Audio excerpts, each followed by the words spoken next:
we are still waiting for some others to join. Yeah. So we are about to begin in 3 minutes ahead while waiting for some other participants. Okay.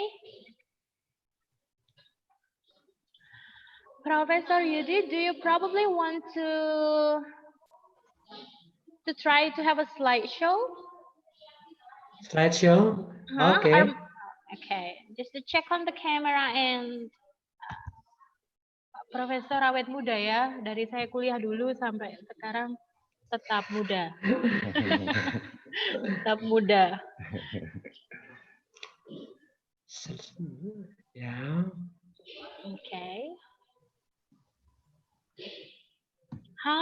To also inform you that our online seminar is now live on YouTube. We're live on YouTube, right? Okay. So anyone in the end of the session, if you, for example, yeah, we got you, Pak. Yeah, research in linguistics. Okay, that works. Thank you. Macro linguistics, micro linguistics. Okay. So, All right. hafal banget, Pak. Hafal judulnya, Pak, lo judulnya. So, in the end of the session, if the participants, for example, want to listen again to the presentation of Professor Yudi and Paribud, you can just go directly straight forward to visit our link on YouTube. YouTube kita ada, namanya adalah TBI-IAIN Kediri. Jadi, di situ ada rekamannya YouTube dari agenda Protabinar seri 1, Tourism, seri 2 tentang Academic Writing, seri 3 tentang Translation, that was last week, and this is the fourth series tentang Linguistics. Yeah. Okay. And I would like to thank you, Professor Yudi. I would like to invite Pak Ribut. Yeah. Do you probably want to share the slide? Do you want to try while waiting for? Okay, let me try now. It's okay to say no. Yeah. It's okay to say no. Don't worry. Oh, there are some group chats. Hi everyone. Selamat pagi. Good morning. I'm Rizky. Yeah, that works. That's great. Yeah. Consensus. Thank you.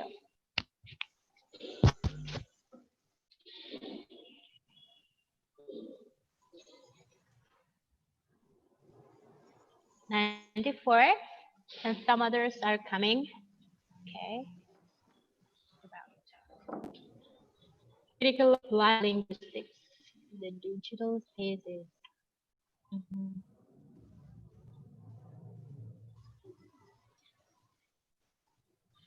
Thank you, Pak Ribut. Yes.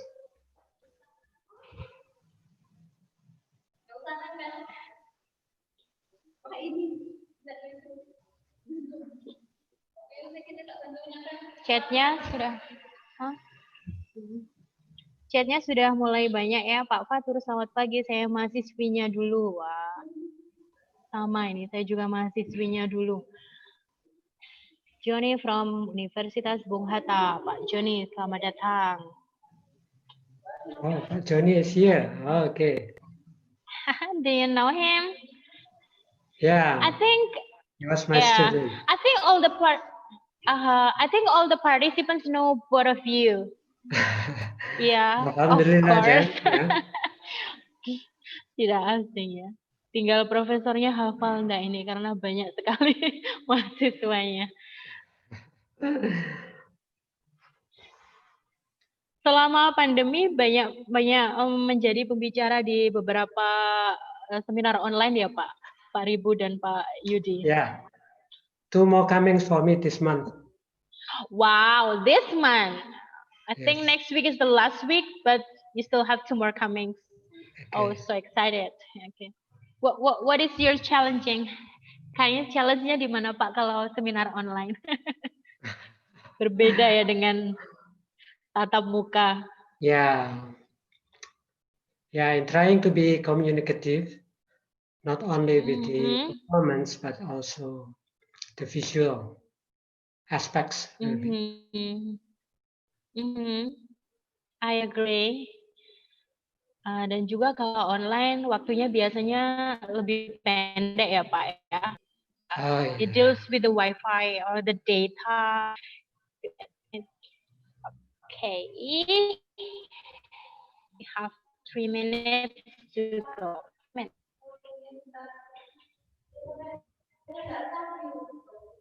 Oh really? Okay. Ini masih slide show-nya Pak Ribut nggih? Oke. Win Malang kabarnya bagaimana Pak? Loh Win Malang kabarnya bagaimana? Kuliahnya daring ya Pak ya? Pak Ribut.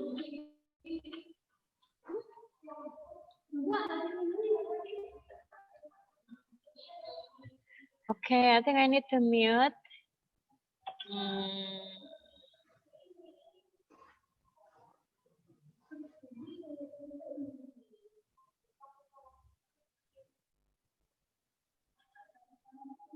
See waiting room.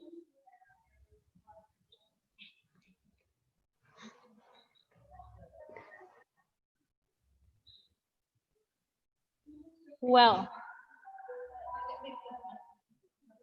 no. Dua-duanya tidak. Okay. Mbak Ima, can you help me? I think I need to do that. Like, I cannot slide. Where's my? Sorry.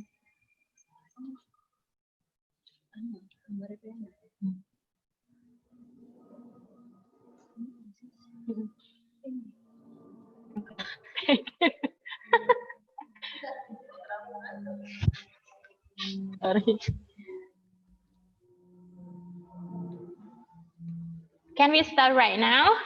It's almost 9. Okay.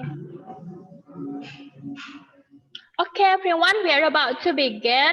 Let me fix in. Am I muted? Okay, let me try. Can you hear me? Does it sound good? Good? Okay.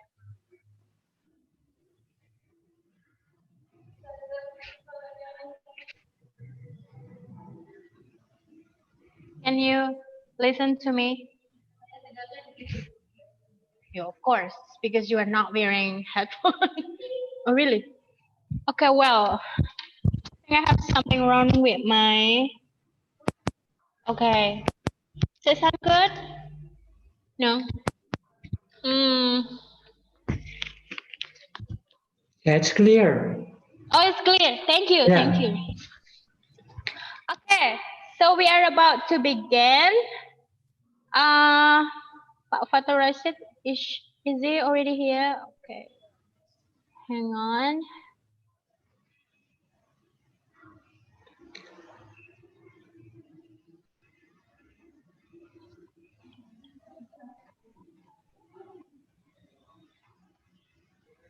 The host, can we start now? Okay. Assalamualaikum warahmatullahi wabarakatuh. Good morning, everyone. We are back. Well, excuse me, I think you need to use the big screen. Oh, sorry. The big screen, okay. The host. Oh, where is my spotlight? You need to spotlight me. It's not for everyone, it's for the moderator. Prof Yudi, is this okay?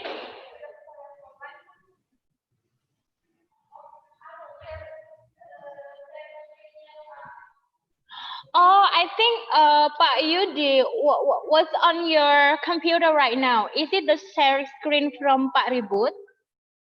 I think so. Oh, I see. Paribud, okay. Kita tunggu Pak Ribut untuk mengutik. The host, can you spotlight me? Already? I don't think so.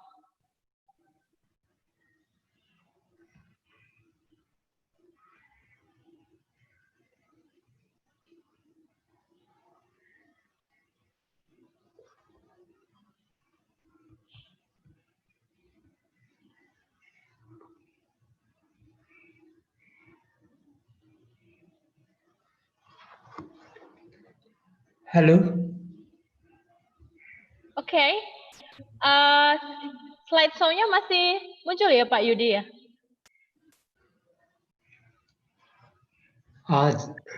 Yeah, it's working now. Come on.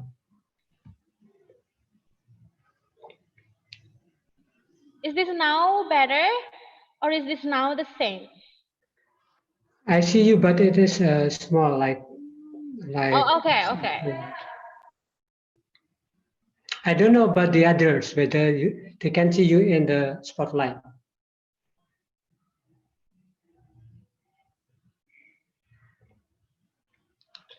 Bapak Ribut, ya, Pak Ribut mungkin masih di slide show nggih? Masih di share slide nggih? Coba Pak Ribut di unmute Bunda.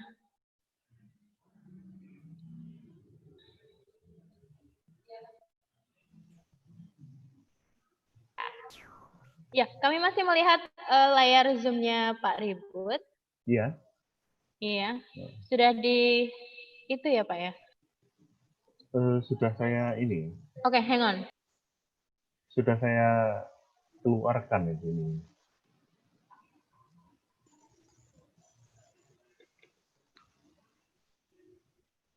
I just want to make sure that Pak Ribut sudah men-stop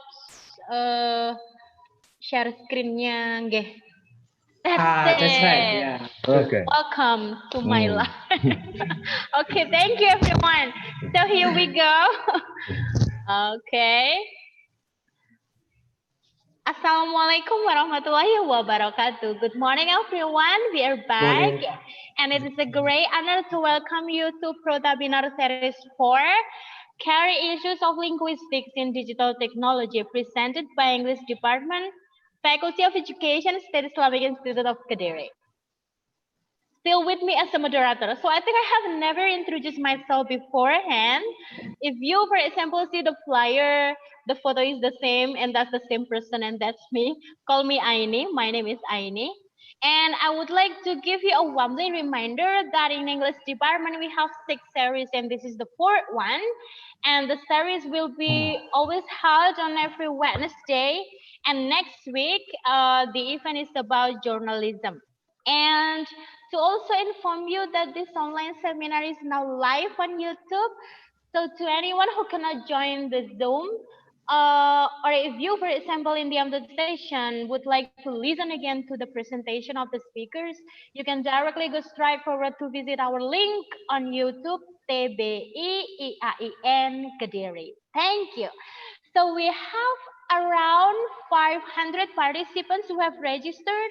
Let's see how many of you guys who are joining the online seminar today. And I would like to extend special welcome to our experts of linguistics, the linguist, I say, Bapak Professor Bambang Yudi Cahyono, PhD. Good morning, Prof. Morning. It's nice to see you again. Yeah, Thank from you very State much. University of Malang. Yes. And Bapak Paribud Wahyudi, PhD, from State Islamic University of Malang. Okay. Win Malang. Thank you for being available. Also, thank you for promoting the flyer on your social media because Yes. it gives an impact a lot.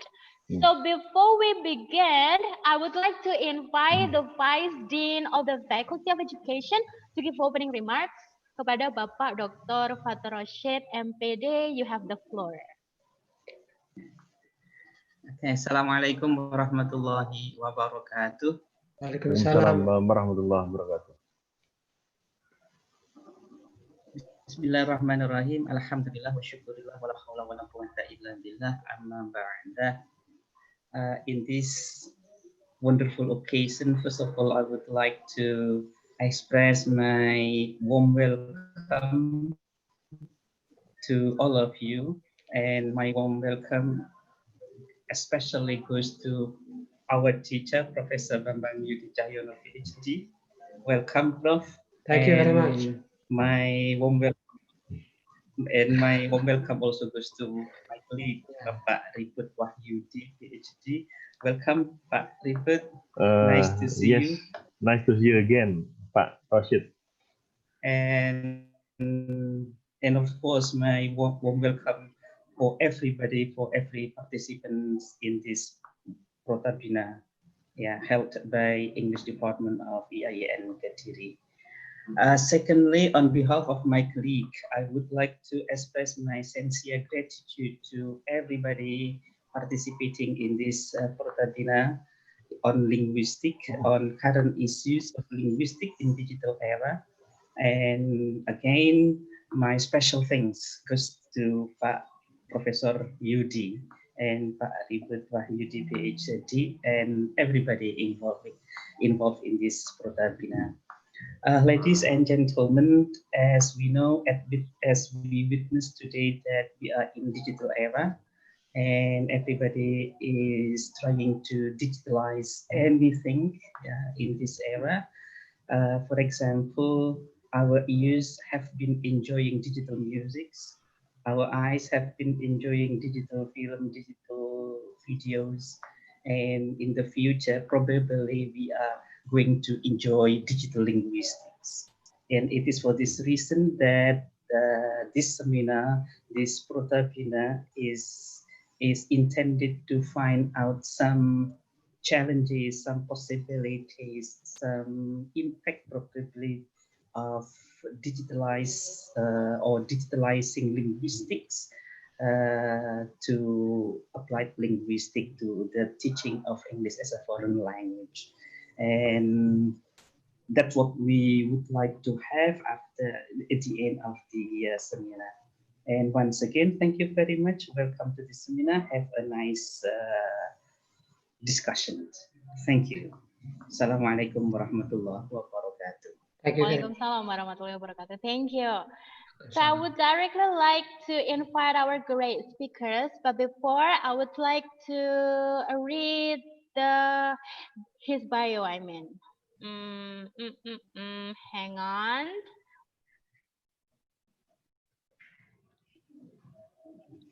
I need to share screen. Okay. So this is the bio from Bapak Bambang Yudi Cahyono. He's a professor in applied linguistics at State University of Malang, Java, Indonesia. He earned his Master of Arts degree from Concordia University, Montreal, Canada, and PhD from the University of Melbourne, Australia. He attended a summer course on writing in the classroom at the University of Surrey, Guildford, United Kingdom. He also summer course on American Studies for language teachers at the University of Chicago, United States of America. His research interests includes the teaching of VFL writing, English teacher professional development, and ICT in ELT. He has presented his papers in a number of international conferences and published his articles in various language-related journals. His publication can be found in Google Scholar Citation and ResearchGate. Di situ ada tertera Scopus ID, and then Sinta ID, and thank you. We go on the next presenter. Can you anyway see my slide? No. Yeah, okay. And here we go. The bio from Bapak Paribud Wahyudi, PhD. If you see the educational background, he is Sarjana Sastra or Bachelor of Arts from University of Jember. He earned his Master of Education in TESOL from the University of Sydney, Australia in 2010. And he earned his PhD in TESOL at Victoria University of Wellington, New Zealand. That's great. And I would directly like to start the session. Here we go.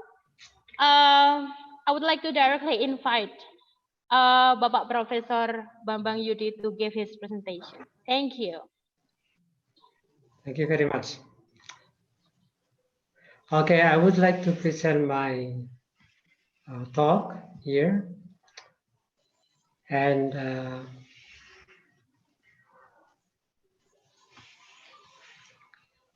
yeah, I have to touch this and share screen.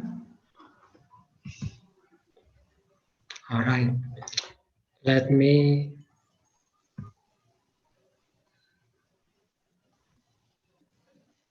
Yeah.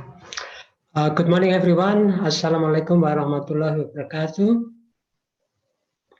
I would like to express my gratitude to the Dean or the Assistant Dean, Bapak Father Rashid, for welcoming me so warm, and that reminds me to the past, yeah, the memories of our time in UM and also in Brunswick, Australia, yeah. All right, thank you very much for the students and all of the audience who are here now for attending my presentation and also Paribud presentation within the series of Protabinar held by TBI of EIN Kediri. Yeah, this is a very good opportunity for us to develop our professional insights and also for developing our content knowledge. Yeah. Okay, by the way, can you hear my voice well? All right, yeah. Okay, now I will begin with the presentation entitled Research in Linguistics in Digital Era. Now, I think this is one of the topics which is popular nowadays. Yeah. Now, I will start from the very beginning. I mean, the basic concepts of linguistics. Yeah. In general, linguistics is meant to be a scientific study of language. This means that uh, everything which is related to language can be studied. And this shows how big the areas of linguistics is. There are two big branches of linguistics. The first one is microlinguistics, and the second one is macrolinguistics. Yeah. Microlinguistics focuses on aspects of language, and macrolinguistics focuses on language related to other studies. Soon you will know how they are different. Yeah. In microlinguistics, we are focusing on what kinds of capability that human beings have, starting from phonology. Phonology is the study of how sounds can be meaningful. Yeah. But this is also related to phonetics. Yeah. But the phonetics is the process of sound production. But in phonology, we discuss about the system. And then in a bigger layer, we have morphology. And this is a study of morphs or the forms, language forms. For example, on the screen, you can see root. Yeah, so the basic element of word is root. And then you have prefix and suffix, okay, at the end. For example, the word joy can have prefix n and suffix able, enjoyable. So the word is longer and the meaning is different. Joy, enjoy, enjoyable. Yeah. Starting from joy as a noun, enjoy as a verb, enjoyable as adjective. Wow, it's a miracle, yeah. And then we go to the bigger layer from sounds and then morphs and then sentences or syntax. I think most of you have studied syntax, starting from the traditional syntax like uh, the different kinds of speech, parts of speech, noun, verb. Somebody is scratching, yeah? So you need to, yeah, all right, thank you. So it should be inactivated, yeah, the screen. And then this is a tree diagram, yeah, which is derived from the transformational grammar of Chomsky. So we have a sentence which consists of noun phrase and verb phrase. And then we have noun phrase consists of determiner and noun, and so on and so forth. So this is just to show that syntax works at the level of sentence. Yeah. And then all of the meanings and expression is under the study of semantics. So in semantics, we study the meaning, okay? Now, from micro-linguistics, we go to macro-linguistics. So these are related to other studies which also help linguistics to develop. So we have psycholinguistics, which deal with how information is processed, how information is learned, and how it is conveyed. Yeah.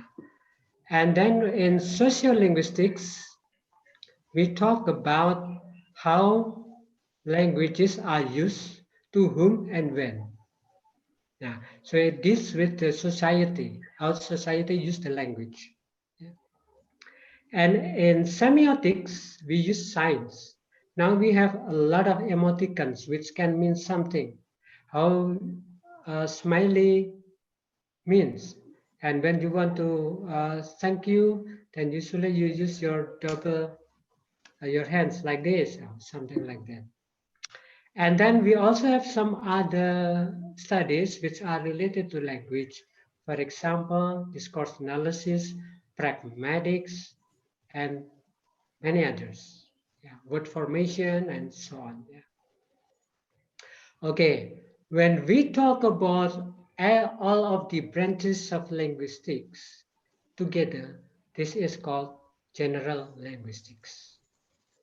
But when we study phonology or morphology, like the courses in S1, then this is a very specific one. Yeah, it's specific linguistics. Now we are in the digital era. Yeah, that has developed from the industry 1.0 when the machinery came at the first time, and then the 2.0, which focuses on electricity power, and then industry 3.0 with the computer call, computer assisted language learning, and so on. Now, our particular study now our focus is on industry 4.0, which is IoT, standing for Internet of Things. Now, then the idea of this is how to relate linguistics and what is common in this digital era. Now, we can see if we look at this diagram, we can see the internet minute. What does it mean? It means that in 1 minute right now, there are a lot of people who are getting access in the internet. Now, if you can see here, there are 17 slices. 17 slices. But there are a lot more that are not covered here. For example, we can see here Google, Netflix, and then Facebook, and WhatsApp, YouTube, and so on. But there are many other applications like, for example, Telegram, Kahoot, which are not put there. So we cannot imagine how many people are now at the same time in 1 minute are getting together in the internet connection. Yeah. Okay, I'm going to take 4 of them. That is Facebook, Google, WhatsApp, and YouTube. And this is an alphabetical order. Yeah. So the question will be how we can use these applications to help us study about linguistics. Okay. Now, so linguistic research in digital era should be connected with the Internet of Things, or maybe technology of the Internet or applications. And then we have 4 applications. I will start with Google. the functions of which is to search information. Now, during this, I will have a simulation like we want to ask questions for linguistic research. Yeah. How do EFL students understand memes about COVID-19?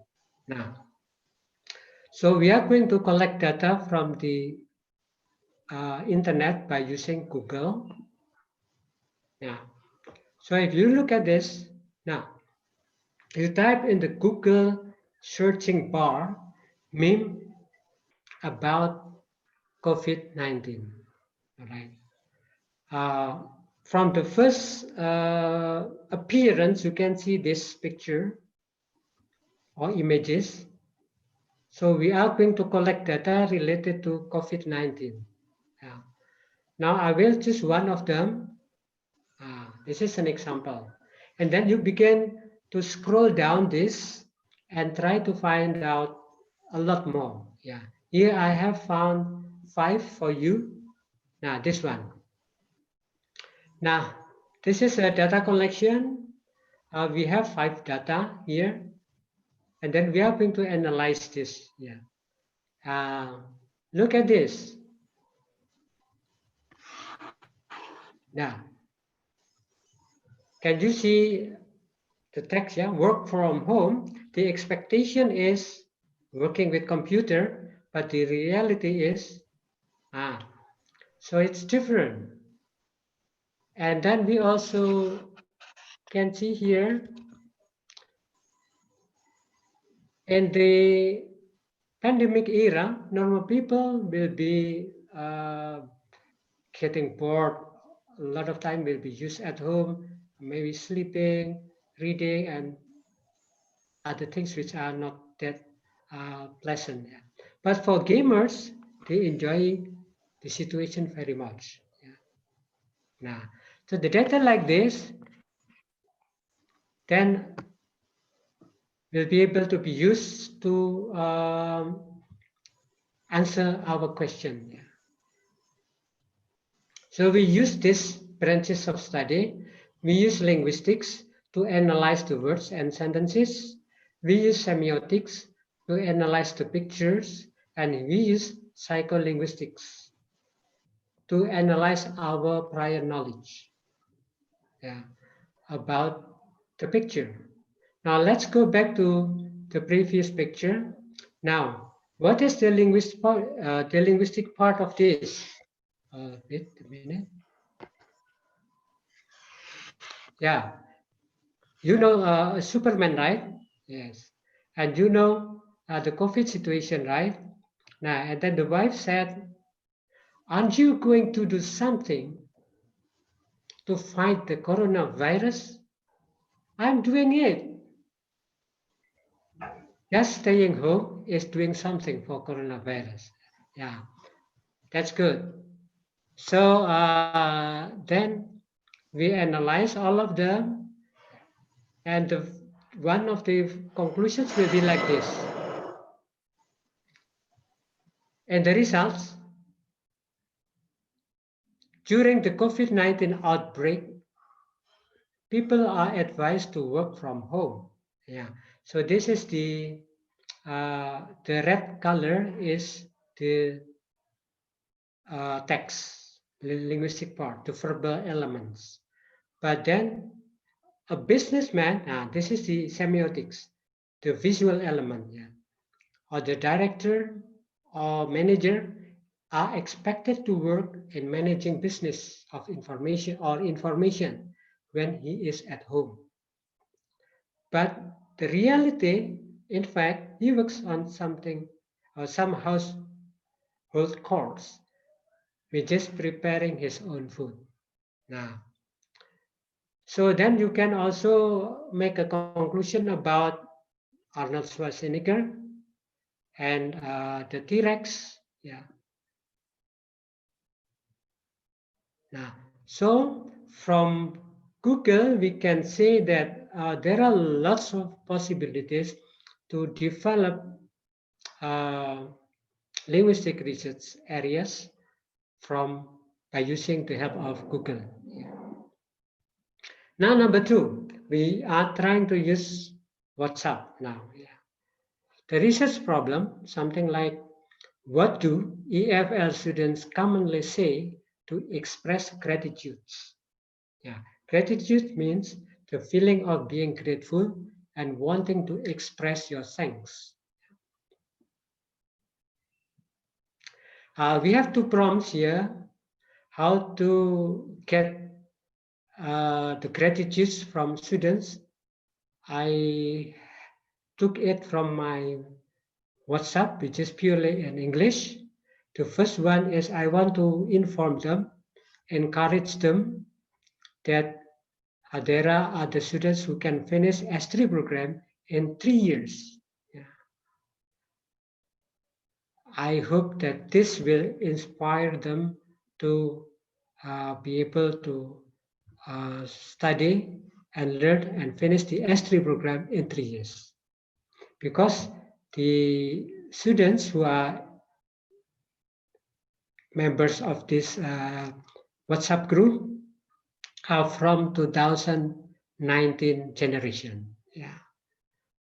In the second prompt, I gave information about article that my student and I have written. Now let's see the first prompt. So this is data collection. I make my messages and then send to them, and then the response from 11 students. Alhamdulillah, very inspiring. Bismillah, semangat. Masya Allah, thank you. Bismillah, semangat. Even in number 7, wow, thank you, Pak Yudi. So there are lots of ways to express thank you. Basically, the word thank you, the expression thank you, but there are a lot more. Now, in the second one, in the second prompt, I would like to share an article written by my students and I, and then so that the students can get information about the article. But because my name was there in the article, then the gratitudes from the students are different. So motivating, Pak Yudi. Thank you, Pak Yudi. Masya Allah, thank you for the information. But the next one is congratulations and thank you, congratulations, and so on. Now, so what is the conclusion of this data collection? We try to ask help from sociolinguistics and also pragmatics. In sociolinguistics, we study how an utterance is conveyed to whom and when. In pragmatics, we talk about speech acts. I think you remember about locutionary acts, illocutionary acts, and perlocutionary acts. So the expression, and then the message, the function, and then the response. Now, so this is the conclusion. To express gratitude, EFL students not only use the expressions words thank you, but also other expressions like Alhamdulillah, Masya Allah, Subhanallah, congratulations, wow. Even wow also expresses gratitude. That's amazing. So we can have a lot more, maybe if we have more data or more prompts to be used. Okay, that's number 2. Now number 3, Facebook. The research problem. What are the most frequently used themes in language-related webinar nowadays? Webinar or Protabinar or web or internet discussion or whatever. So this is a discourse analysis of Facebook flyers. This data were collected only for this month's flyers. We did not include the months before or the months after, which are also available. So we collect data from the first flyer. This was held in August 1. So we can see here digital learning in post-pandemic era. So that was the theme. And then we can see our seminar today. Yeah. Current issues of linguistics in digital technology. Okay. And then let's move on to the next. Elite. This will be in win Paribud. Yeah. So this is technology enhanced ELT in the post-pandemic era. So I mean, this is held by lecturers who are teaching in WIN or EIN, and there is a network like Teflin in English department. And then the last one will be, this is one of, this one. Now, we can see for this month that we have 4 flyers, yeah. Now, what's next? Now, we try to see the role of context in languages from the flyers, yeah. For number 1, we can see that ELT digital learning, digital, post-pandemic era. Second one, this is actually the third one, technology enhanced ELT, and then linguistics and digital technologies, and then strategies for teaching young learners in new normal era. Now, what can we conclude from this context? Context is related to the 5 or 6 elements. Yeah. Let me identify the speakers, the listeners, or the interlocutors, or the audience. Second. Number 3 is the topic. Number 4 is the channel or the language, or I mean the code, which is the language used. And then the next one is the channel. Yeah. So here, our context, we use because this is online and we use Zoom, then technology is demanded. Now, based on the results of discourse analysis of Facebook flyers, the most frequently themes in language-related webinar nowadays is the use of technology, which is getting more intensive in the pandemic era. Yeah. Do you agree with me? I guess so, yeah. Because this is related to the context. If the context of COVID-19 is over, then perhaps we'll have new popular theme. Yeah, but technology is one of the evergreen themes for conferences. Okay, that's number 3. Now, number 4, this is a new one. Are there any words borrowed from English in President Jokowi's speech? Now, this was based on speech of Bapak Presiden presented on the 2 days before the Independence Day, on the 15th or 14th. Now, so the data were collected for only about 5 minutes of the speech from the speech. Then we are going to focus on the words which are borrowed from or which are originating from English words. Yeah. I try to identify, this one. There are a lot.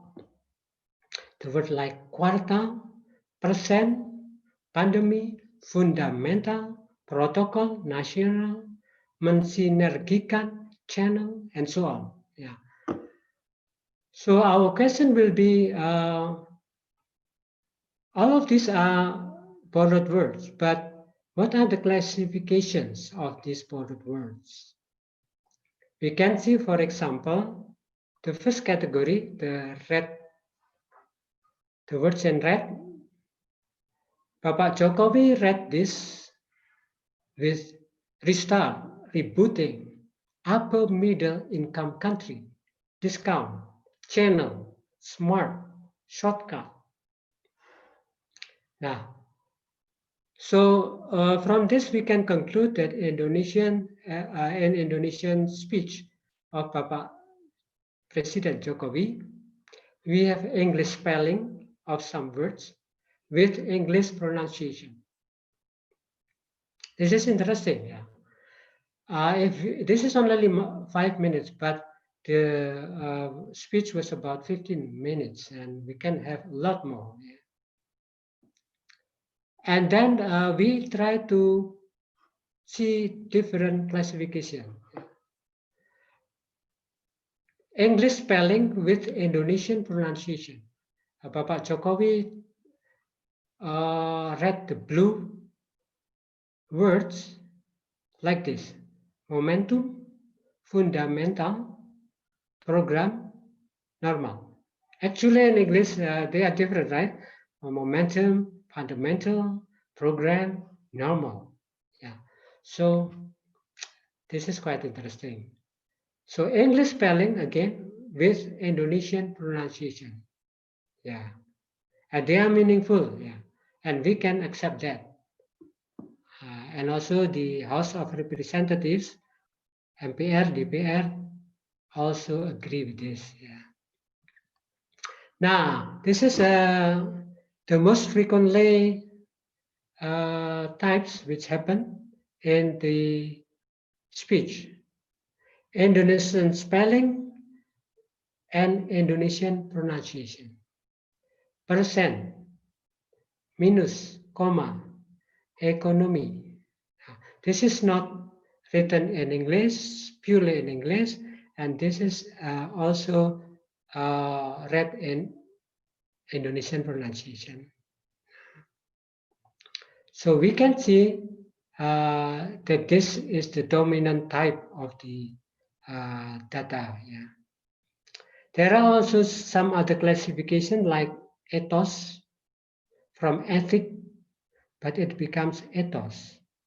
Kartu from card become kartu. So there is a partial change here. Now, from this we can make a conclusion. In President Jokowi's speech, we can find borrowed words of different types. The first one, English words with English pronunciation, English words with Indonesian pronunciation, Indonesian spelling, and Indonesian pronunciation, and partial changes. Okay, so we have seen the use of the applications starting from Google, WhatsApp, Facebook, and then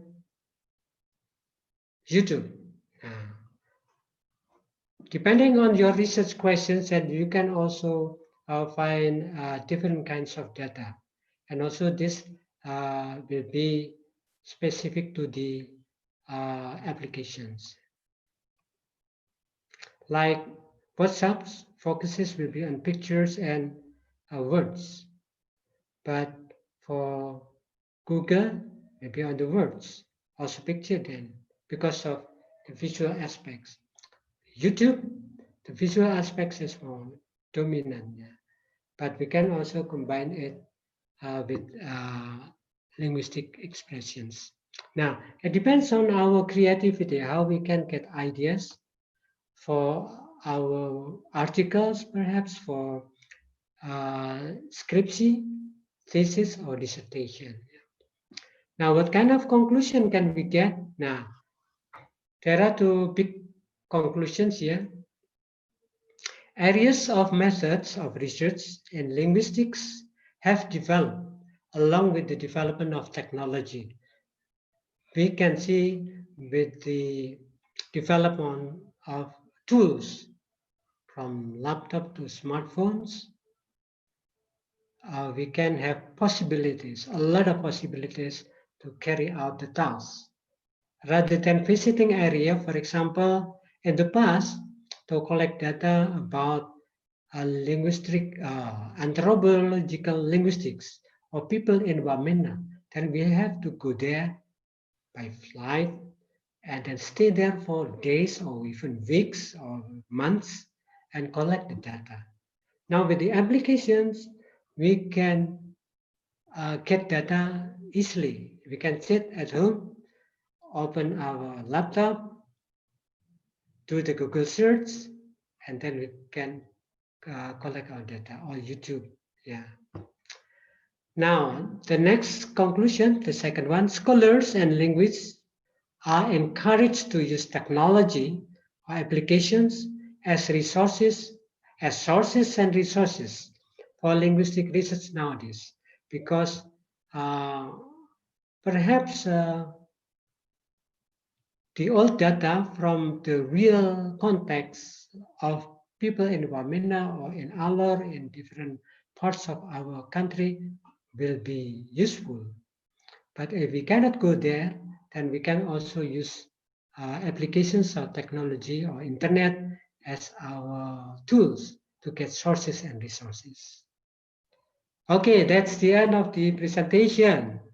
We will continue this in the discussion and question and answer. Thank you very much.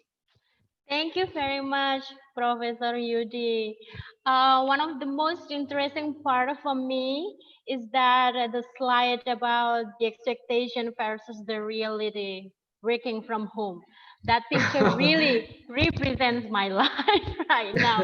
Yeah, and I am interested in the last part that scholars and linguists are encouraged to use uh, interconnectedly within parts. So that's the presentation from Professor Yudi, and I would directly like to invite our second presenter, Bapak Ribut. You are still muted. Okay, I will ask you to unmute. Mm-hmm.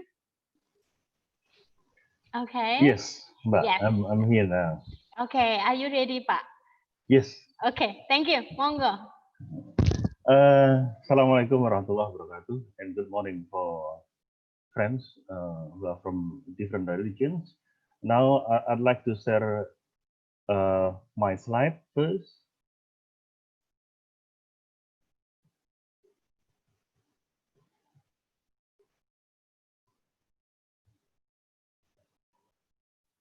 Sambil menunggu Pak Ribut share slide ya, I would like to remind the participants, if you have questions to the presenters, please write on the chat box. I will read the questions, and in the end of the session, the committee will send you the link of the checklist or survey. And after you are done fulfilling the survey, we will send you the link of the certificate. Thank you.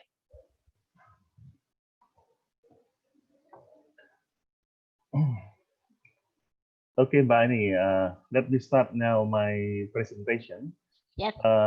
This is the title of my presentation, Critical Applied Linguistics in Digital Spaces. As I informed Pak Bambang Yudi yesterday, I was not that very advanced in terms of technology, but today I'm going to discuss this, the relationship between critical applied linguistics and the use of technology in digital space. So I found the presentation by Pak Bambang Yudi is very helpful in terms of how to do research using an online tools, and starting from very micro to a bit of macro. What I'm going to discuss today, let me scroll down first. This is the content of my presentation. First of all, I'd like to define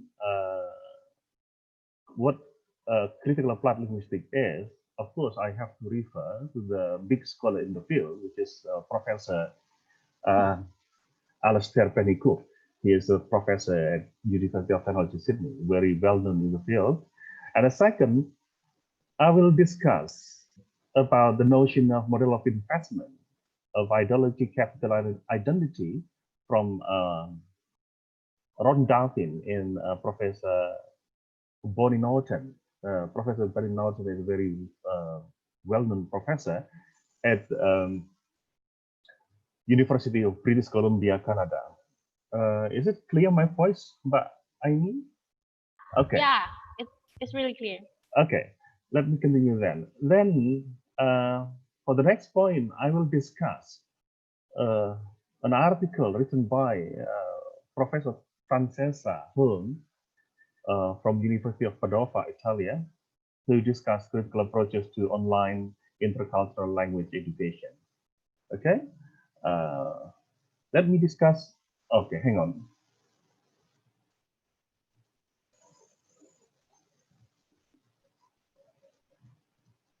Now, this is the definition of critical approach linguistics by Professor Alistair Penny-Cook. An approach to language use and education that connects the local conditions of language with broader social formations. This is a very academic language. If we want to make it more simple, then what we do in the classroom, our perception toward reality, our beliefs, our subjectivity toward native speaker, for example, the way we provide feedback to our students in the classroom is constructed somehow with the broader broader social formation. In this context is the broader aspect, the broader construct. For example, whether or not native speaker ideology, for example, still prevails in English language teaching. That's kind of the broader and social aspect in English language teaching that still prevails. This is when we discuss about a critical approach linguistic. Of course, there is a critical aspect. Whether or not that critical aspect or that label need to be mentioned is not the case, but the principle of the critical need to be there. Therefore, when we discuss about critical approach linguistics, we will discuss about the issue of power relations, power differentials, agency, how we can govern ourselves, social inequality. Let's say, for example, there is a dichotomy between native speaker and non-native speaker, that kind of a social inequality, because non-native speaker is usually treated as being deficit, is treated as being inferior, and ideology, domination, and that kind of things. Now, how about that kind of critical things in the digital space? I have found two examples. There are many, of course. There are a lot of studies discussing critical approach linguistics in the broad terms, as I discussed just now, that critical approach linguistics can cover different things like critical discourse analysis, critical literacy, critical pedagogy, even without the critical label, anti-racist pedagogy, for example, feminist studies, can be classified into critical applied linguistics. Now, in the first place, I'd like to discuss about Darwin and Norton 2015, taken from the Journal of Applied Linguistic Review. Darwin and Norton introduced model of investment in the New World Order. Investment here is more like sociological construct. In the past, or even now, some teachers, some scholars still use the word motivation. Therefore, we really have been familiar with the word of motivation English language learning. That's is not, of course, wrong. This is all right, but that's from a psychological perspective. Now, the investment itself is from sociological perspective. New World Order here is described as the last few 2 decades, as Polyglot say, that we are now after the economic crisis in 2008, 1998, now we have been very familiar with the growing demands of technology and technology use. And that means that we need to investigate the way how language learning and investment which was formally discussed as motivation in terms in the new context. Therefore, they need, Norton and Darwin will need to propose new model of understanding language learning, which is accommodative to digital context. There are three integrated concepts there. There are ideology, capital, and identity. What's that? Norton, 2013, I identify or construct identity is the way we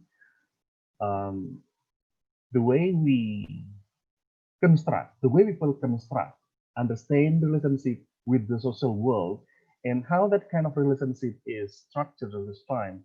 And in that kind of identity, there must be a future orientation. Therefore, the way we see future as the possibilities need to be also defined in the new context. This is very complicated, of course, definition, but if I can give an example to make it clearer. For example, in the past, probably when being asked, the student in the classroom, when being asked about their profession in the future, their answer will be to be an English teacher, to be a doctor, and other profession. But nowadays, if the student are being asked in the classroom, what are you going to be in the future? The answer will be diverse. The student can be YouTuber, okay, who gain money through creating content and then creating everything that can be between quote sold, okay, in the digital context. Now, Norton and Darwin to 2015 define identity as multiple, changing, and a set of struggle. We ourselves have multiple identities, okay? In the campus, of course, sometimes some people have a status as a lecturer, but at home, they may function as a father for their children or a mother for the kids, okay? In other contexts, they may have also different roles. Therefore, we may have different identities. Identity is also changing, not changing because of the new context, as Bambang Yudi also discussed. In the past, we were okay not to have handphone, okay? But nowadays, if someone do not have handphone, it can be, we can be behind of the information. We cannot access information. We cannot get connected to the global circles. And then identity is also side of struggle. Identity is side of struggle. Let me give an example to make it clear. A student in the classroom, when being asked to the lecturer or by the lecturer or by teacher, always do the task. That means they are obedient, okay? But for example, if they are at home, they are asked to do something by mother or father, that's not always the case. Sometimes they do the task, sometimes they reject what or they negotiate what the mother and father ask them to do, or this is identity in this case, when of course rejecting the parents, the student can be said as being disobedient, of course, to the lecture. In this case, identity, of course, is subject to power relations. Power relations in the classroom, they feel to do, they feel to do the task because they feel they will is obliged to do what they are supposed to do. This is kind of subject positions that the students need to be obedient in the classroom, in the school, but sometimes they are naughty at home. Now, let's discuss about the idea of investment. Investment, as discussed by Darwin and Norton, a socially, historically constructed relationship between language learning and learning commitment. This is the idea of commitment and language learning in terms of sociological construct, which is termed as investment by Darwin and Norton. In our daily lives, we use the word investment in business context. In Indonesian terms, we know the word investasi. We need future investment for our kids' future. Now, in terms of language learning, we need to also have a kind of investment. What kind of commitment in the future we are going to have, we are going to be. If we want to be YouTuber, of course, we need to familiarize ourselves with digital technology. That's kind of an investment that we need to learn digital technology as the criteria, as the skills needed to, for example, to achieve a YouTuber profession in the future. Let's go on the next slide. We discuss about, as we know in her books, Professor Bernie Norton is a post-structural scholar who is very inspired by Pierre Bourdieu. So the terms of investment, capital, the field, habitus, all those borrowed from Pierre Bourdieu. Pierre Bourdieu is one of philosophers from France. Investment is wider of symbolic and material resources, which will in turn increase the value of cultural capital and social power. Now, in terms of this kind of investment in terms of language learning, Norton has an argument that kind of learner investment will, in the future, will gain a symbolic and material, learner need investment at a time of symbolic and material resources, but in the future they will get a kind of cultural capital and social power. One of the cultural capital, if I can make an example to make it clear, is then a professor of English like Professor Bambang, for example, is kind of a symbol of cultural, a professor with a symbolic capital and also cultural capital. So a symbolic capital of a person with very high academic credentials. This is a kind of a symbolic capital and also a cultural capital in terms of Pierre Bourdieu, what has been discussed by Darwin and Norton.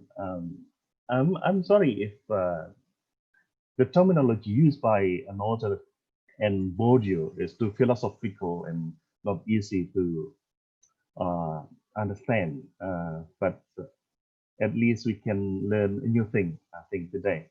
Norton also discussed condition of power in different learning contexts, positioning learners in multiple, often unequal ways. When we learn the language and we see two different contexts, if we learn but English, for example, in IAIN Kediri, in UIN Malang, of course, the way we learn a language will be different. If we learn a language in English-speaking countries, we directly are exposed to between quote native speakers. Why between quote native speakers? Because native speakers now have been problematized. What to call as native speaker. So that kind of shifting context, of course, makes learners are subject to new condition of power relations that will influence the way they learn a language. Sometimes when they talk to their friends using English, they feel comfortable, they feel okay, they use English easily. But when they speak English to native speakers, sometimes they are nervous. That's kind of a power relations that shapes the way how they use the language. Therefore, the kind of power relations or condition of power in different contexts um, construct English learners in different ways when they have to use a language, when they have to learn English. But the power itself is not static. The power is dynamic. Therefore, there is dynamic negotiation of power.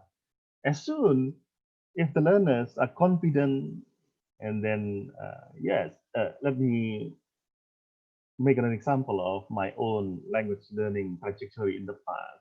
When I was senior high school, junior high school, when I was trying to speak to what's called native speaker, sometimes I was very nervous using the language. But as soon as, of course, I'm become more proficient in English, and lately for the PhD, I learned about postcolonial and post-structural knowledge about knowledge and learning. I feel that I'm more confident, of course, to talk about everybody, even with the native speaker. That's, of course, the nature of the power relation has shifted. Power has been negotiated. I have been, I think, quite successful in negotiating the power. Okay. Next, ideology. Ideology is defined by Bourdieu, as cited by Norton, as normative set of ideas. Ideology also, in a simplest term, can be defined as dominant ways of thinking. So what is the example? Native speaker ideology is one of an example of ideology. If you learn language, of course, for example, the lectures, you have to pronounce English perfectly like a native speaker. That kind of native speaker ideology. Okay? You have to speak native like native speaker. So, for example, Mbak Aini want to speak like native speaker. That is kind of a product of ideology, native speaker ideology. Okay? There is now also neoliberal ideology in terms of language learning. If you have a chance, you can browse online. There is a book called Neoliberalism and Applied Linguistics, written among others by David Block and Melanie Holborer. What is that? Neoliberal ideology asks us, want us to be human capital. So we ourselves is positioned globally as human, but in the same way, we are treated as a capital. Neoliberal ideology pushes our language learning in terms of market-oriented capacity, market-oriented skills.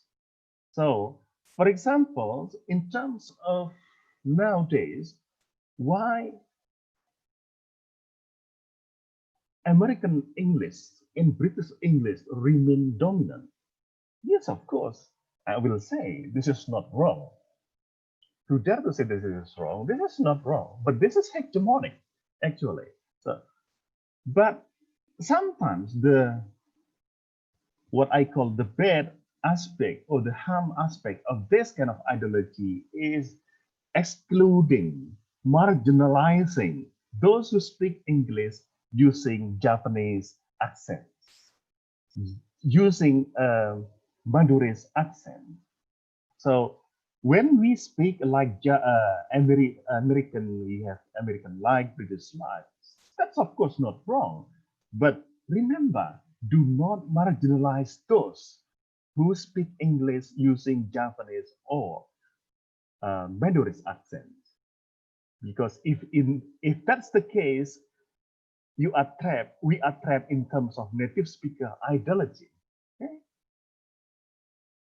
In relation to neoliberalism, now in most contexts, in recruitment of teacher, in the course, in transnational companies, for example, American English and British English remain hegemonic. They are still preferred. So if someone who do not have very good American or British accents, sometimes they are excluded from the recruitment. Therefore, having American and British ideology, American and British accents can be a selling point for someone. When we talk about a selling point, we talk about a market. When we talk about market, we have been, the way we learn a language, the way we use a language have been constructed by a global term, a global construct of neoliberal ideology. It needs to be solved. If you keep on remaining using, for example, Japanese in Madurese English, our English will not, be preferred by transnational companies, for example. So in this context, neoliberal ideology has dictated the way we perform a language, we perform English. Okay. Now, next, a capital. Capital has been discussed by Bourdieu as power, and it can be, it can mean different aspects. There is economic capital, wealth, property, cultural capital, knowledge, educational credential, specific cultural norms. Now, this is my own example. Student silence.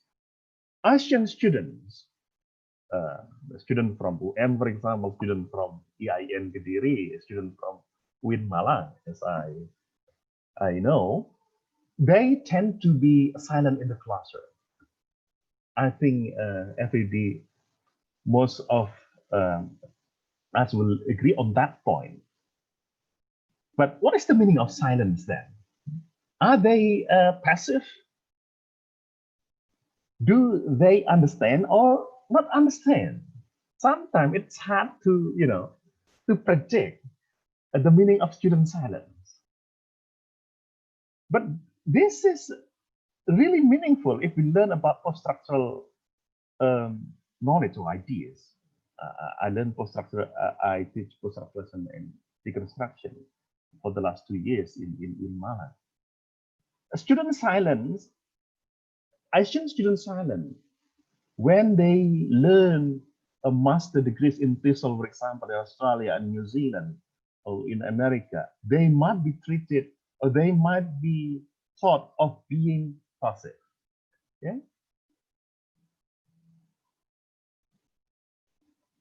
That has been said in the existing literature. But the current literature says the Asian student silence in the English-speaking countries context do not always mean that they are being passive. They understand, but they remain silent. Sometimes silent means tawadu. You see, in state Islamic context, silence means tawadu. Therefore, a meaning of silence in Islamic context can be cultural capital. This is something that is valued in Islamic context. But in the Western context, student silence is not that valued. We need to be active. We need to ask questions. We need to, ask questions. We need to answer the question posed by the lecturer. Therefore, the cultural capital can shift from one context to another context. Now, next, social capital. Therefore, it reminds us as a lecturer, if the students are silent, do not always judge that students are passive. That's the learning lesson that we can infer. There is also social capital. Social capital has something to do with network of power. My relationship with EIN Kediri, which in the past I think this is the fourth time EIN Kediri invited me. This is my social capital, network. My relationship with my former lecturers at University of Sydney, at Victoria University of Wellington, is kind of a network of power. And also, of course, my social capital. A capital shift values in different contexts, in different fields, means different fields. Student silence is valued differently in Asian context and in Western context. And there's also a symbolic capital when, for example, like Mbak Aini use very fluent American or British English as kind of symbolic capital. Then Mbak Aini is very proficient. But at the same time, it can be critically analyzed, investigated that Mbak Aini has been subject to neoliberal ideology, has been the product of the hegemonic discourses. Okay. Next, identity is a struggle of habitus, desire, competing ideologies, and emerging identities. Let's now discuss about competing ideologies. In Islamic context, for example, we need to also to perform in Win Malang, Ulul Albab character. Okay? We need to perform Islamic values. But in the Western context, which is transferred to English language learning, we are encouraged to be more active, more initiative, rather than just being silent and being tawadu, for example. Okay, so even the student themselves or the lecturer are subject to competing ideologies operating in our university. Okay. Then we have the term here, habitus. This is of course from Paribud, conceptual understanding of what is reasonably possible, the way we think and act in dominant ideology. So the way we act and think in Islamic context, in a state Islamic university context, and in the Western context, sometimes differ because of the different socio-cultural norms that govern our interaction. Okay. Learners are also positioned in regard to gender, race, ethnicity, and something else. There is also positioning and subject position allow learners to exert their agency. Maybe it is less discussed in terms of Indonesian context, but like in the Australian context, those people, those scholars working in post-structural and post-colonial, investigate the way learners are positioned in school, in the university. You know, if we enroll in the state Islamic university and in different universities, learners are expected to perform particular values, character values that they need to perform. I believe in that in Win Malang and other Islamic universities, we are not allowed to use every clothes, the style of clothes that they usually use in the Western context, because we need to follow the Islamic rules, Islamic values. Okay? So in that context, student is positioned to follow Islamic value. Subject can mean a person. Now, a desire, of course, wants, we want something. In terms of post-structural context, if we desire something, sometimes if we watch a film, we choose the term desire, not want. It's more appropriate in terms of movie. Okay, whispering desire, for example. That's kind of more. So different contexts, usually different fields also use a different terms.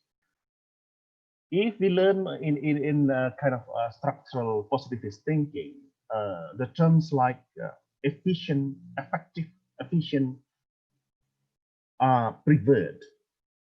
But if we learn about post-structural context, the term desire, agency, relation of power are the vanilla terms that we need to know. Okay,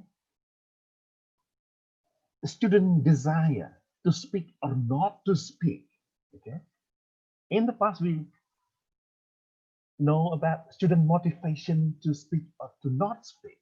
Okay, that's bring us to the different theoretical understanding or theoretical underpinning of understanding language learning, English language learning. Okay.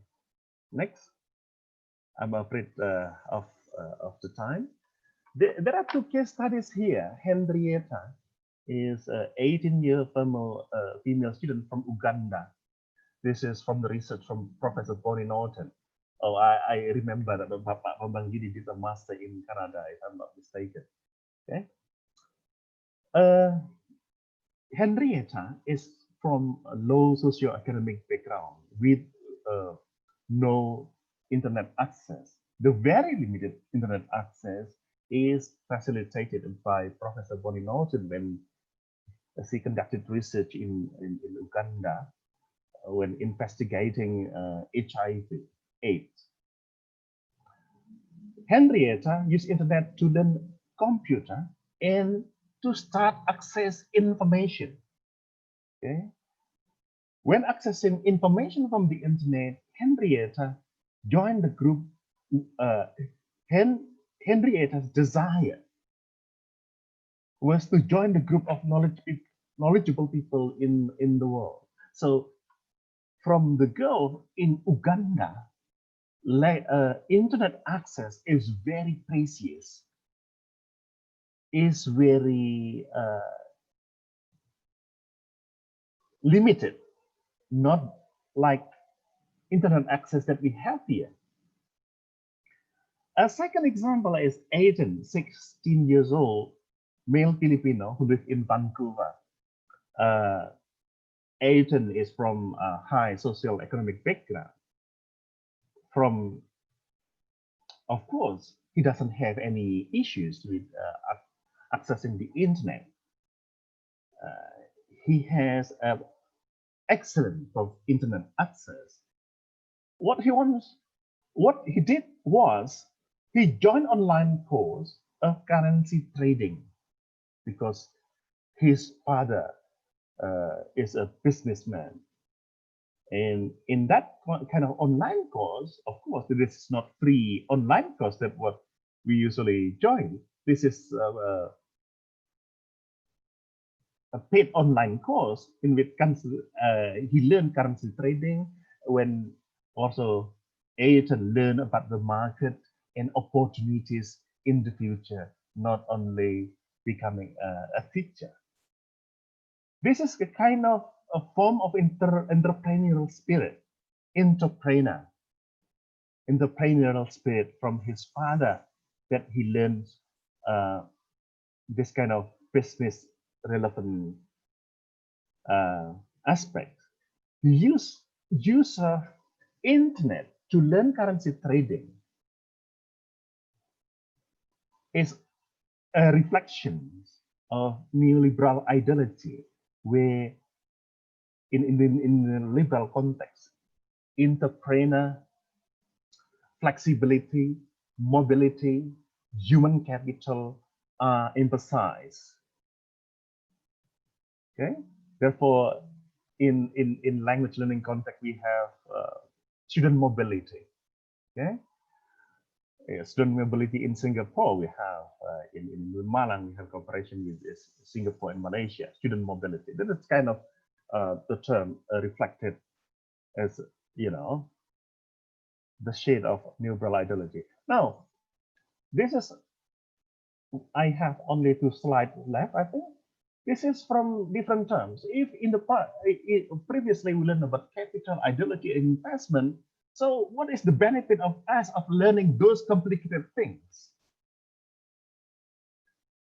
One possible benefit now is, of course, this is not wrong. If in the past we learned about motivation and language learning, which is promoted by Professor Donier, Jonathan Donier, the big name in the field. But now, if we have learned this kind of things, language learning, we can do research on language learning in relation to sociological aspect, from investment, from multiple identities, from relation of power, from the social capital, from the symbolic capital. Of course, from this critical practice linguistic perspective, we have now broadened the perspective of understanding and investigating language learning. Now, I will discuss briefly about Professor Francesca Holmes' critical approaches to online intercultural language education. Professor Francesca Holmes wanted to deconstruct the following assumption about online intercultural language education. Online. This is why this is online, because the theme of our Protabinar today is digital technology. So I look for an example which is online, digital, and something like that. The first assumption: intercultural contact leads to understanding and foster equality. This is one of the prevailing assumptions, that when we have intercultural collaboration online, the expected benefit will be understanding. Okay, therefore we have the course cross-cultural understanding. Do we? Why not cross-cultural misunderstanding? Okay, because in reality, that is not only understanding that we encounter in our daily life, we also encounter misunderstanding.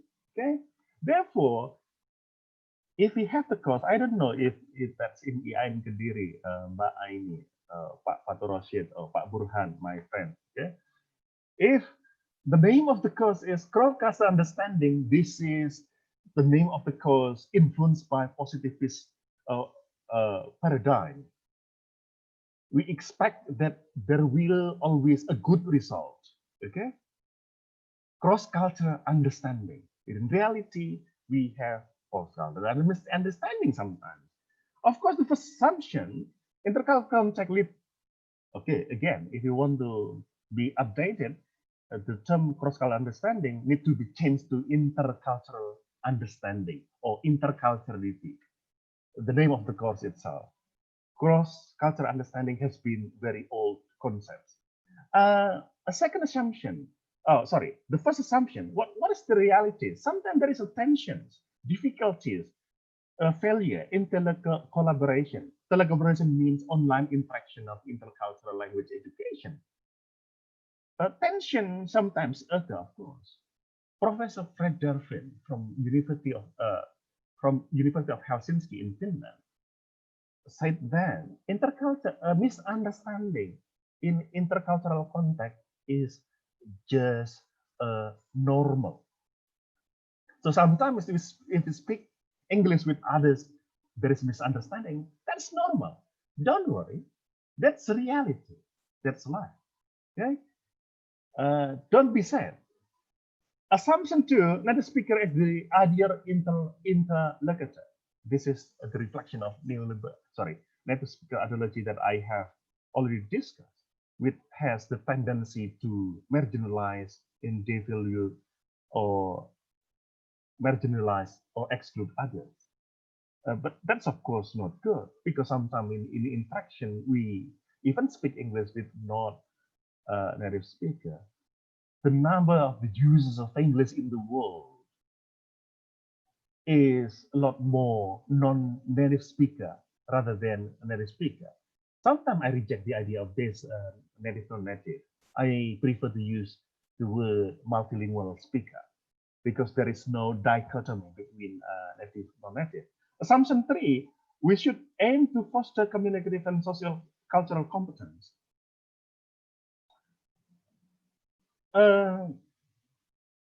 Yes, social cultural competence and communicative competence, and it's one of the things that has been discussed, if I'm not mistaken, sometime by a scholar in the field, a linguist in the field, Delheim, okay, in the past, discuss about communicative competence and social cultural competence. That's of course not wrong. This is good, but helping students sometimes to be compatible with conflict is more important, as Professor Frances Holmes argued, not to deny disagreement. So critical applied linguistics in applied in online intercultural interaction, in learning, in English, in interaction, is trying to be more realistic in seeing everyday life. Not only things that we desire, we want, but sometimes also the thing that we don't want happen in the reality. Okay. Now, assumption for technology as neutral medium. Technology as neutral medium is an assumption possessed by some people, maybe some scholars, of course. No, as Francesca Holmes said, technology is not neutral. What is not neutral? The design sometimes we are encouraged to follow the sign, which maybe sometimes do not reflect our socio-cultural values. In my own experience of joining massive online course, of course, I got a lot of benefit from that critical thinking skills offered by University of Edinburgh. Of course, I get benefits, but today what I want to see is there is no perfection. The critical aspect is the critical thinking thought in that massive online course is seen as in the Western context. As we have discussed, or we have happened to read, critical thinking in Asian context does not necessarily the same with critical thinking in the Western context. We see student silence. Student silence can be misinterpreted as being passive. But no, some Chinese students prefer to be silent, but indeed, at the end of the semester, they get very good result because they can do the good assignment very well. Okay?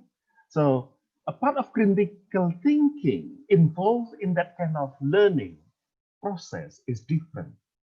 Okay? At least having different indicator.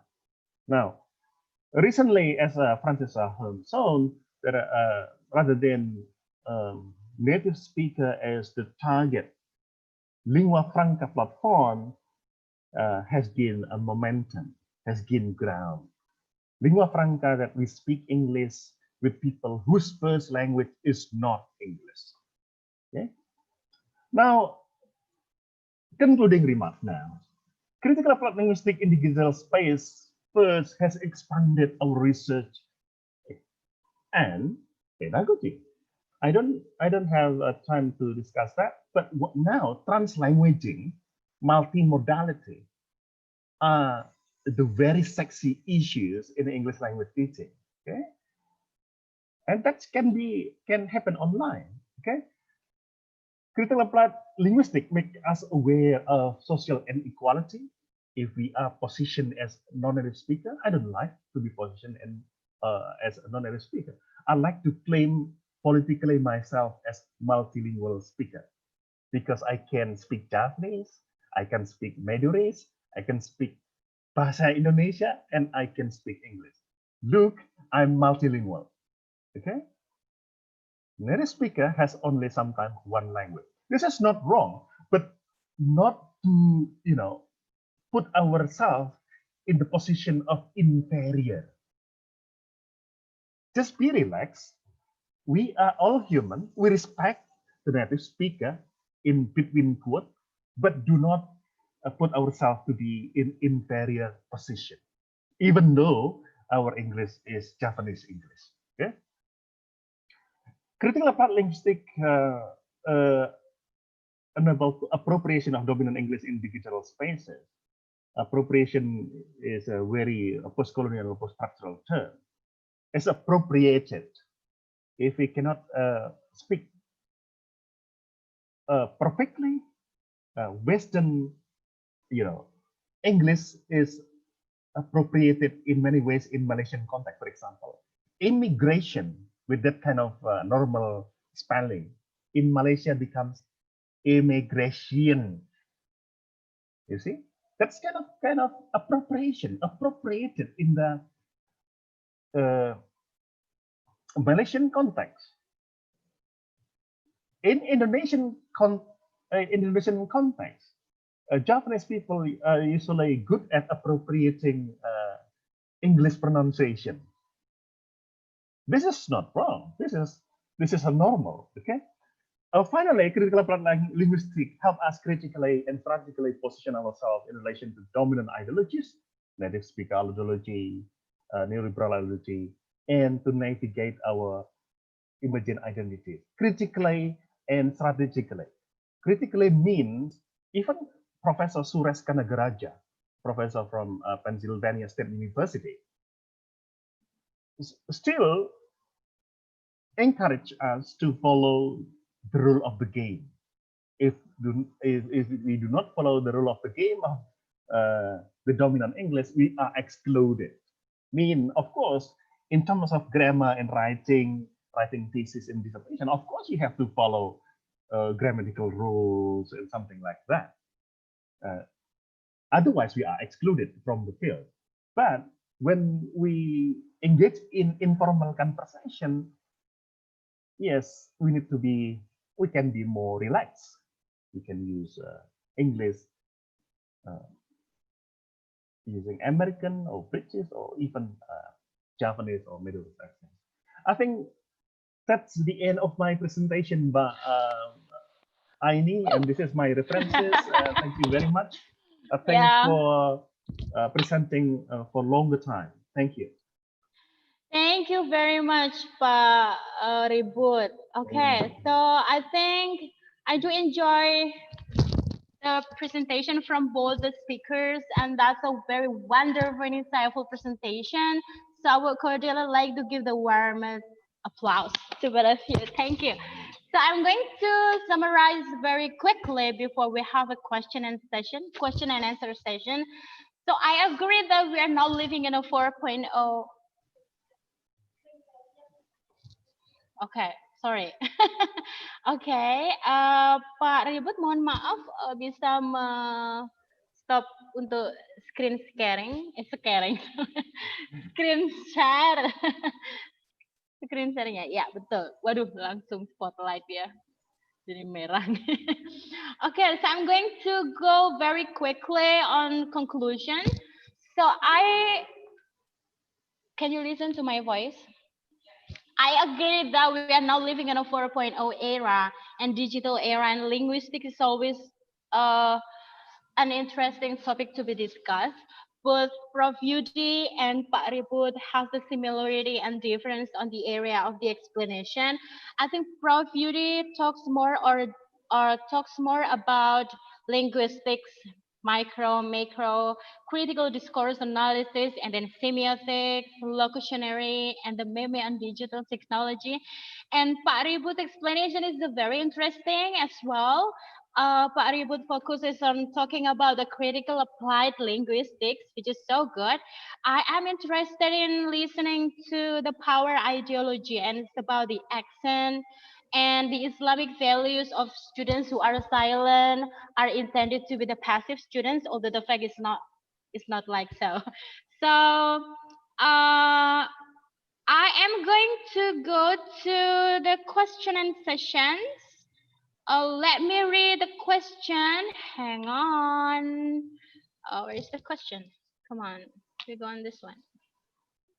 Okay. This is the first question to both of the speakers. Well, yeah. Kok lama ini? Are you guys waiting for me? Yeah, just be patient. This is the question. Here we go. From Ibu Cita Nuari Isha. The question is, I am currently looking at, oh, it's so nice. I am currently looking at the words verbs and adjectives that precede and follow the terms related to the pandemic, virus and coronavirus in newspaper to see the media portrayal of the terms. For the analysis and interpretation, what linguistics branches I should be focusing on? Do you think this topic is worth conducting? Thank you very much. Pak Ribut and Prof Yudi, do you get a question? Can you rephrase one again, Pak Aini? For sure. Okay. Mana tadi ya kok hilang? Okay. I am currently looking at the word verbs and adjectives that precede and follow the terms related to the pandemic, virus and coronavirus in newspaper. So there is a newspaper and then it's always about verbs and adjectives related to the pandemic. And to see the media portrayal of the terms. For the analysis and interpretation, what linguistic branches, cabang linguistic, I should be focusing on? Do you think the topic is worth conducting on research? The topic of the verb and adjective are related to the pandemic. Is it still worth conducting, or what do you think? Pak Bambang, you first or me first, Mbak Aini? Pak Ribut or Pak Bambang? Pak Bambang is muted. Okay, let me set from here. Ask to unmute the host. Help me, please. Okay. Pak Bambang masih di mute loh. Masih di unmute loh. Okay. Yeah, okay. Just. Okay, I will answer first. Yeah, perhaps for verbs and adjectives, this is interesting enough. But if it is limited to corpus analysis, then I think the momentum is right now. If you are doing that, you have to do it very fast, because we do not know whether early next year COVID is still around. Because if it is gone already, then your topic will be disappearing together with the COVID. Yeah. So I think you need the help from morphology, especially from word formation process. Yeah, because a lot of coinage happens in this COVID era. And also discourse analysis, because you need to define the meaning of the verb or adjectives in relation to the context, yeah, the use of the words. But I think with the corpus analysis that you are working at, then you will have the tools like ENCOM, concordance, and so on. Yeah, I think you know more. Thank you very much, Mbak Cita Nuari. That's my answer, Bu. Yeah, okay. Thank you, Prof.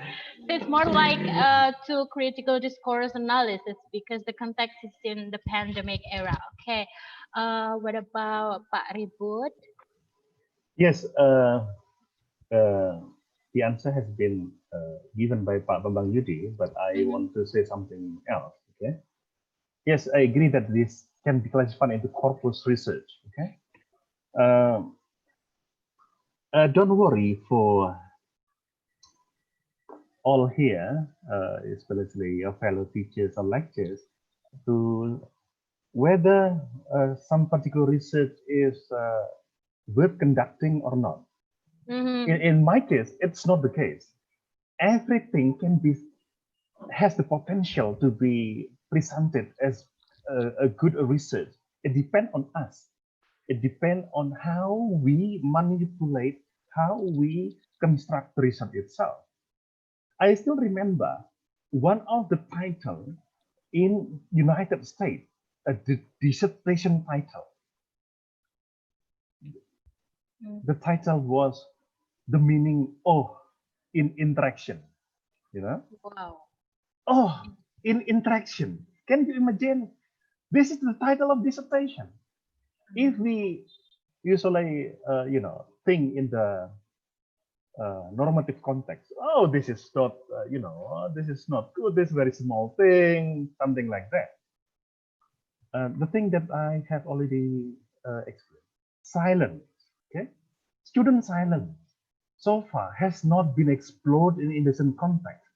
But in terms of power relation, how power operates in the classroom, student silence from post-structural context is very important. So what is the meaning of silence? So silence for many is nothing, but for post-structural researchers is something. So what is a verb adjective in pandemic context? Yes, it can be approached from different perspective, I think. I think from corpus approach, yes, from morphology, yes, of course. But if we see as have we thought about the selection of the terms of the verbs or adjective reflect particular socio-cultural values? Have we compared that from one news, Indonesian news, how different countries like Australia, New Zealand, Indonesia, Malaysia use different verbs and adjectives in describing pandemic? That's also the thing that we can do in relation to that. If the question here is it worth conducting? Yes, everything is worth conducting. If I may respond to that, it depends on us. Okay, so do not feel that sometimes people because of heavy trap in the normative sense of thinking are really difficult to do research just because of this thing. Is this worth? Yes, everything is worth. Oh, in interaction is the title of dissertation in the United States. Okay. Now, from now on, let's research from the very small thing in our daily interaction, in our phenomena. I think yes, it's very interesting and worth investigating. Thank you for the answer. That's a very motivated answer. So I think researchers and people worry that much about what kind of field is worth conducting or not. So yeah, we go on to the next question, Professor Yudi and Paribud. Why does historical comparative linguistics become less popular in the general linguistic studies nowadays? So why does historical comparative linguistics become less popular in the general linguistic studies nowadays? Is this less popular? Meanwhile, I noticed that the current studies of linguistics mostly tend to have applied linguistics. I'm not sure about the question. Is this now less popular? And this is the next one. Oh yeah, so I think that's all. Sorry. Now Paribud first. Paribud first. Okay. Okay. I didn't have any experience of focusing on reading historical comparative linguistics, Mhm. but Mhm. from a perspective of, because I'm really interested in inspired by post-colonial and post-structural thinkers in terms of, in linguistics. For Foucault, Michel Foucault, one of the philosophers that I use in my dissertation, truth is a historical category. Means if we investigate comparative linguistics in terms of history, basically what we do is investigating what type of truth being constructed in the history.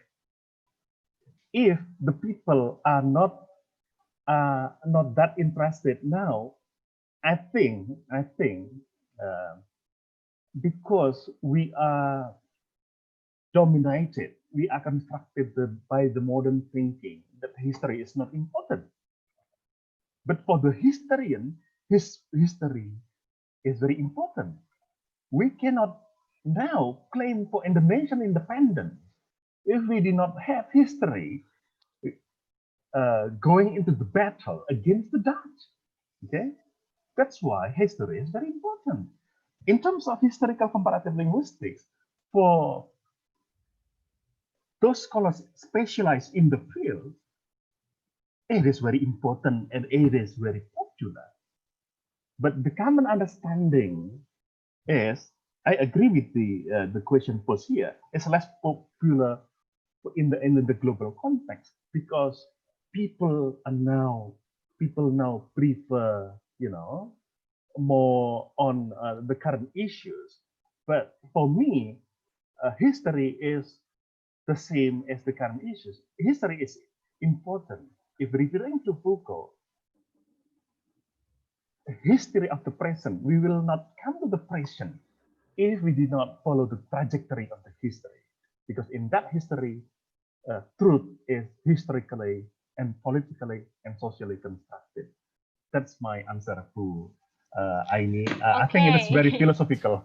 Yeah. So, but I agree. Like it depends on the person. For the historian, history is very important. Even if for modern people, the history is still important. Let's see the answer from Professor Yudi. Monggo, Pak. Okay, thank you very much for the questions. Yeah, historical comparative linguistics. Yeah, normally this study started from how a particular terms originated from a particular region. Yeah. For example, in the Indonesian context or Japanese context, we have the word rice. Yeah, I mean padi. In Indonesian it is padi, in Japanese it is pari, and the kroma is pantun. Nah, so we try to compare this in comparative linguistics, which actually comes first, whether the Indonesian version or whether the Japanese version or the kroma Japanese version. Yeah. So we are trying to compare this, and also there are a lot of words that we borrow also from European countries, I mean from the Indo-European languages. Yeah. But then we are trying to trace whether a particular word like jendela. Jendela comes from which of the geographical parts, which Indo-European languages are this word coming from. So we are trying to check the roots and also the development. In fact, we found out that jendela comes from, I don't know, Japanese or Portuguese or Dutch, yeah. So something like that. So the product of this study will be a kind of list of words. This is in philology, or the product can be in the form of glossary. Yeah, but this is the interest of the comparative linguists. Yeah. Nowadays, these are not popular anymore because the trends will be about the development of technology, yeah, development of the civilization.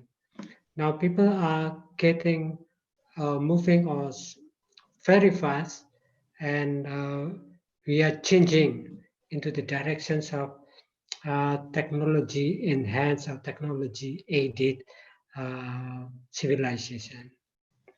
Okay, so that's how to understand the context of why historical comparative linguistics is not that popular right now. Thank you. Okay.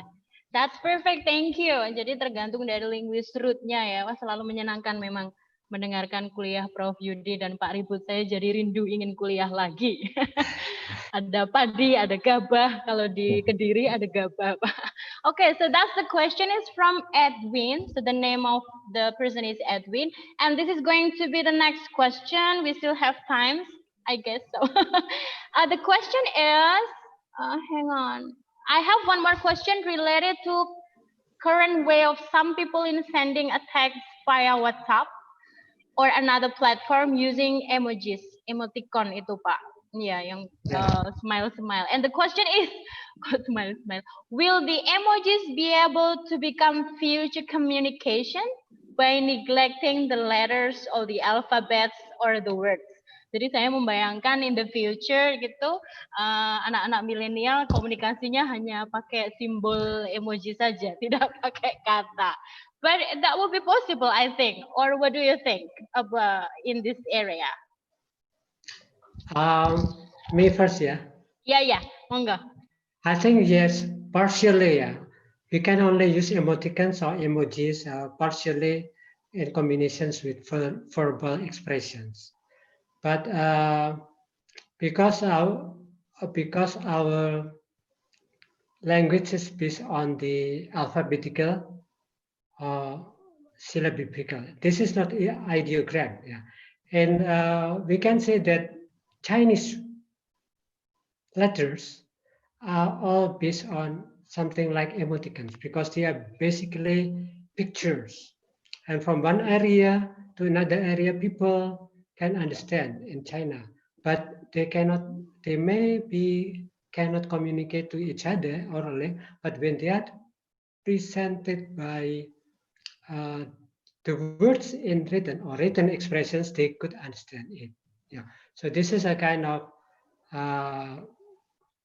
way of how to use emojis. If you agree with your friend to use emoticon in communications, that will do. But basically, language is verbal and written. Because people in the past, people from Europe tried to create a new language. Yeah. And the new language was not successful because not many people use it. Yeah. Okay, so that's my answer. It's possible, but it is partial. Yeah, it's partial. I think it's a kind of weird kalau misalkan mau texting Bapak Rektor tiba-tiba pakai emoji, enggak pakai kata. It's going to be weird. Yeah, thank you. Pak Ribut, monggo. Thanks for Pak Bambang Yudi for explaining where from a very insightful answer, I think. I'd like to see the answer is it possible? Yes, possible. But also it depends.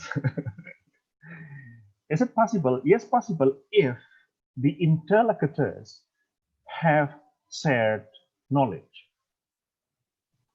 That's the prerequisite. They can communicate each other using emoji if both speaker and interlocutor have both shared knowledge. They both understand the meaning of the emoji.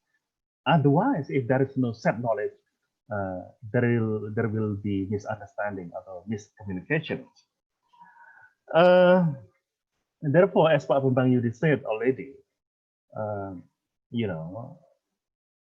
language is represented not only through symbols, but represented through words or verbal text. Therefore, meaning can be more meaningful if that's represented in terms of emoji and in terms of language. And even now, this is a very current and sexy issue in English language teaching, is the multimodal meaning, multimodal semiotic resources. not only text and words, but facial expression.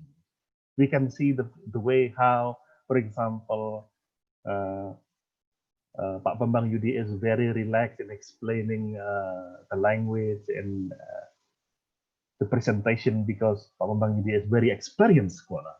Okay, we can see Mbak Aini is very relaxed in running the Protabinar, because we can see from the multimodal meaning as semiotic resources, Mbak Aini has been very experienced in handling this kind of case. So is it possible? Yes, possible, because it depends on the shared knowledge, but it depends on many aspects. I think that's my answer. Thank you very much, Paribud. And Paribud is also presenting very well because he is an expert. That's my feedback. A positive feedback. Okay. Thank So, you very much. yeah, this is the end of the session finally, and we are going to have a photo session. That's the very Indonesian culture, especially photo session. The host, are you ready to capture? Okay, I'm going to fix in everything. The presenters and all the participants, you are invited into the photo session right now. Please be ready. Get ready because we have many participants, so we will divide into some shortcuts. Okay, 1, 2, 3, go. Okay, the next slide. Okay. This is how online seminar goes. Okay, the next. Okay, 3, 2, 1, go. Okay, the next slide. We're going to go very quickly, yeah? 1, 2, 3, go. Okay, the last slide. 3, 2, 1, go.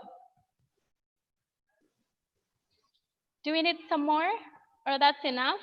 Okay, this is the end of the session. I would like to extend thank you and appreciation to both of the speakers, Bapak Profesor Bambang Yudi dan Bapak Paribud Wahyudi. On behalf of YIN Kediri, terima kasih banyak telah bergabung dan memberikan ilmunya. Thank you very much.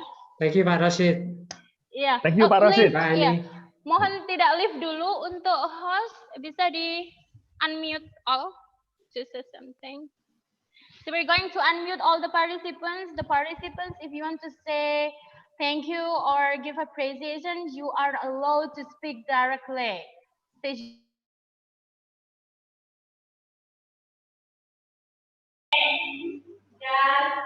Hey, you are muted. Thank you, Pak. Thank you, Pak Yudi. Thank you, Pak Yudi. Paribud. Pak Ribut.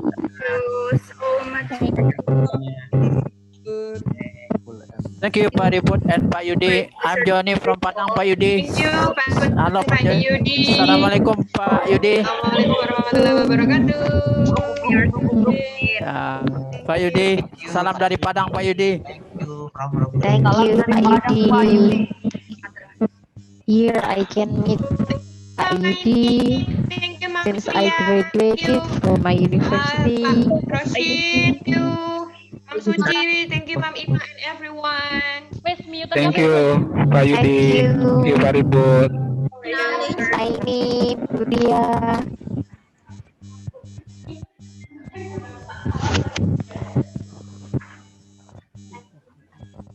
Okay, so everyone now is leaving. Everyone now is leaving. Huh? Dirimu muted. Muted. Okay, everyone now is leaving. So the committee has already sent you the link of the survey. Please fulfill the link of the survey. And right after, we will send you, you automatically can download the certificate, I mean e-certificate. And also there is an attachment of the PowerPoint from the speakers. I will see you again soon next week on our next series of Protabinar. It's about dialogic journalism. Thank you so much. Bye-bye. Goodbye, everyone. I hope you have a good day. Wassalamualaikum warahmatullahi wabarakatuh. wabarakatuh. Waalaikumsalam. Waalaikumsalam warahmatullahi wabarakatuh.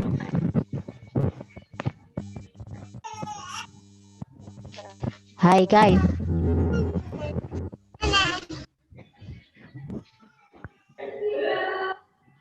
Mbak Aini.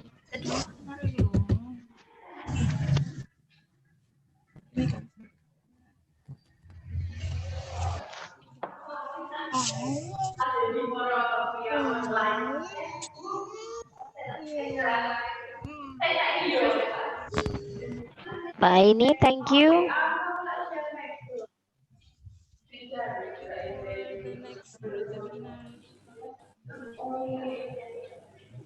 Where are you?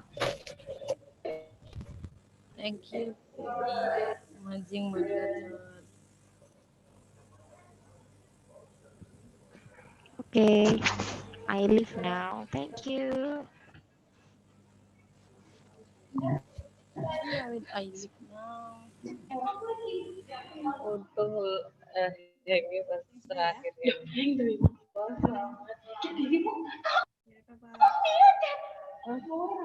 Suaramu melebu jadi ilot di sini.